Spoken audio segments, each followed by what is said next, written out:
Edward Abiodun Oluwasanmi, a Nigerian pastor living in the United States, has been arrested by the U.S. Federal Bureau of Investigation, FBI, in connection with a massive COVID-19 relief fund fraud.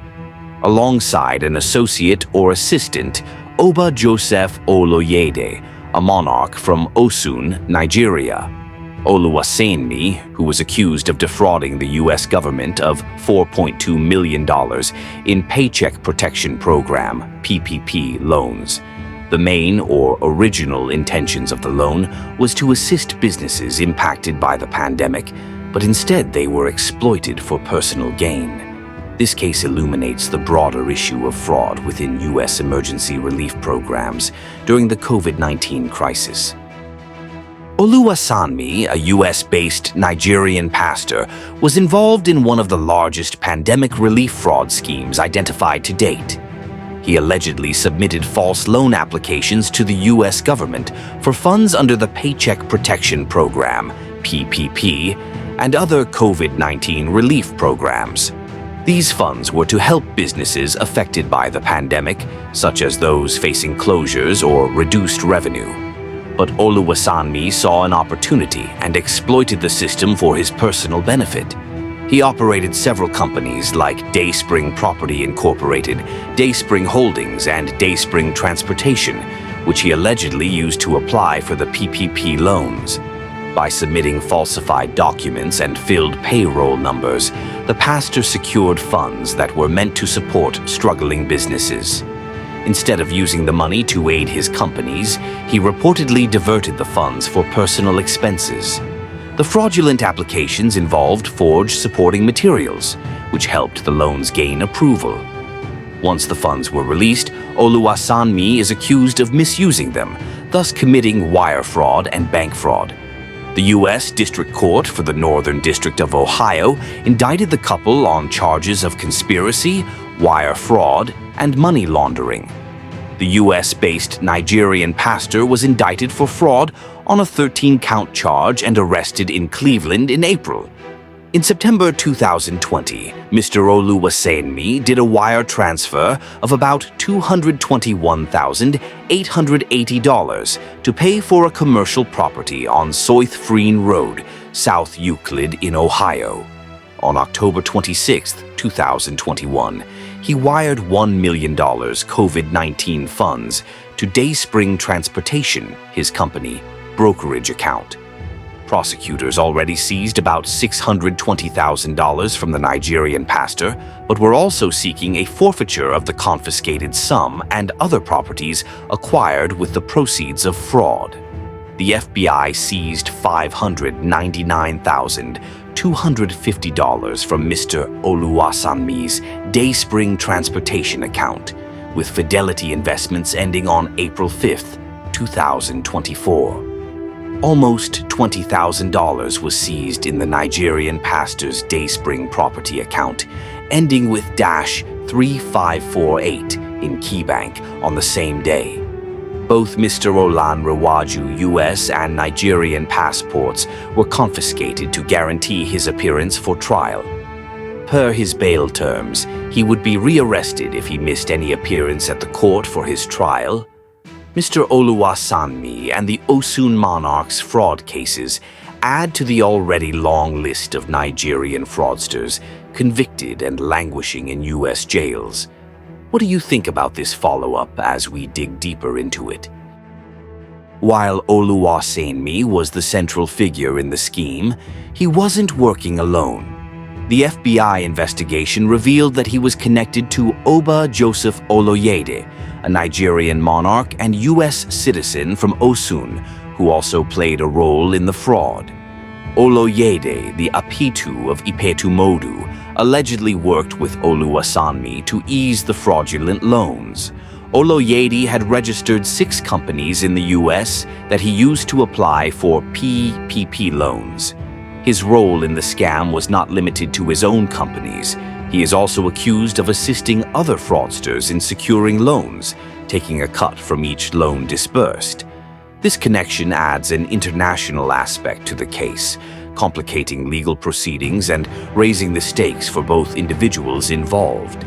It is believed he assisted Oluwasanmi in moving and potentially laundering the funds. The fact that a respected Nigerian monarch was involved in this scheme makes the case more complex. It challenges assumptions about the types of individuals who engage in financial fraud and highlights that even those in positions of authority and respect are not resistant to criminal behavior.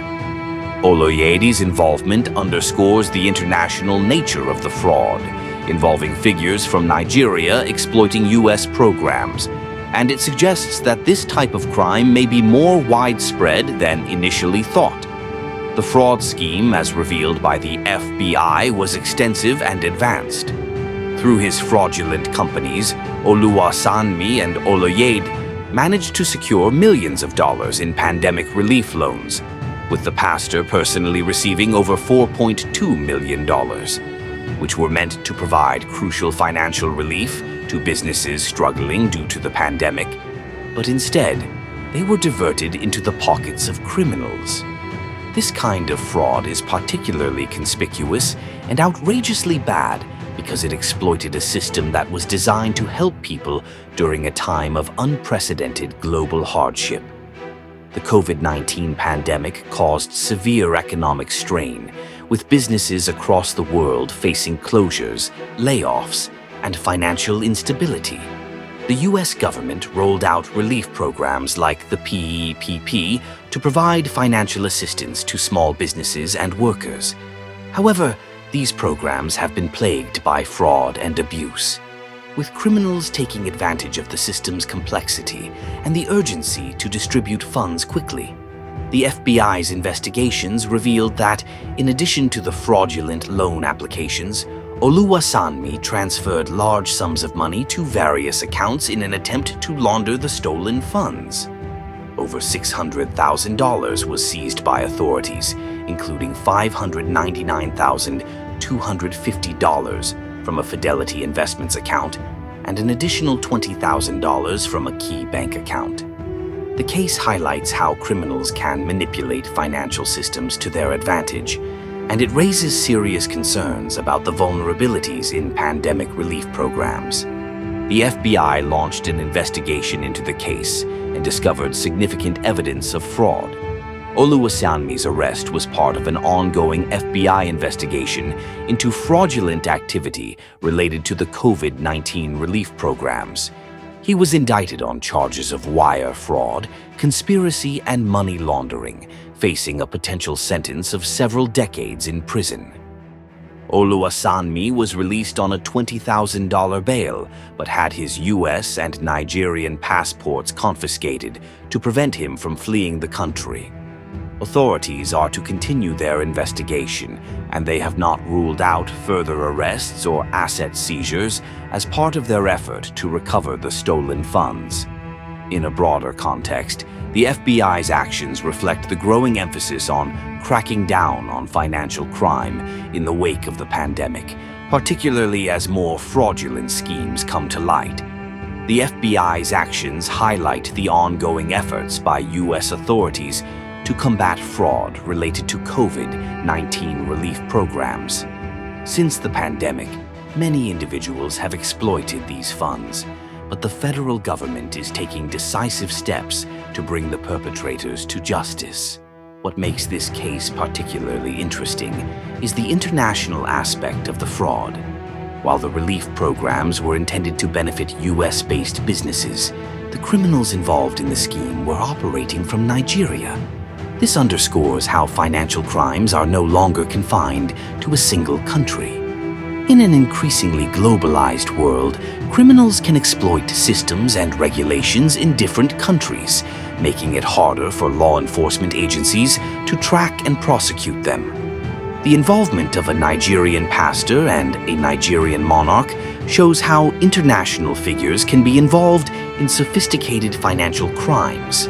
While the FBI is leading the investigation in the US, there is also cooperation with Nigerian authorities to ensure that the individuals involved are held accountable. This kind of cross-border cooperation is essential in addressing global financial crime, especially as more fraud schemes emerge in the wake of the pandemic.